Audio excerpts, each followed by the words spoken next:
Hello and welcome to this webinar on PI procedure. I've called this the update for 2022, and I wanted really to visit some of the latest developments in PI procedure over the last kind of 12 months or so. A lot's been happening, as it always does, and I have set out in the outline slide the kind of things we're going to look at. So it's really just, keeping ourselves up to date, what's been happening, what's changed in the world of procedure. So I wanted to look first at admissions of liability. There's always lots going on actually in this field, and I'm thinking particularly of withdrawal or attempts to withdraw an admission of liability that you might have received from your opponent. And I want to look at some of the decisions, some of the principles that come. Always also worth addressing at that point, as we will, the portals and the way in which admissions that are made in the portals are viewed, if you like, in the wider Part 7 world, and what their status might be once claims have left the portal. In addition, lots been going on in relation to fundamental dishonesty.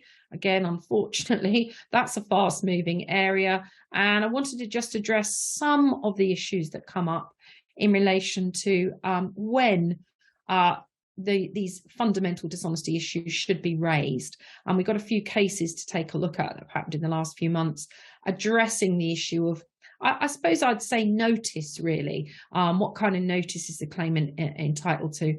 We've seen cases like Howlett way back now, addressing the idea of when is the appropriate time for a defendant to raise this argument, but we'll have the sort of the latest position and how the courts are viewing things now from cases like Jenkinson.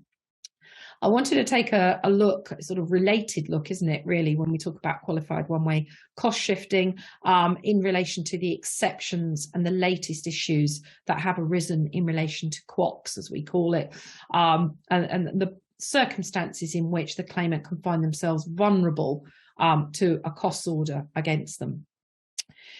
Again, another area that never seems to slow down is the area of service of the claim form. It just changes almost weekly in terms of the ways in which the courts interpret the service rules, so Part 6 of the rules. And it doesn't get better, to be honest, if you're a claimant. I think we've got to be honest that it really is applied in such a draconian manner, or the rules in relation to service of the claim form are applied in such a draconian manner that it's really difficult, I think, to avoid disaster, frankly, if things go wrong on service of the claim form. So we'll look at a couple of recent examples in that respect.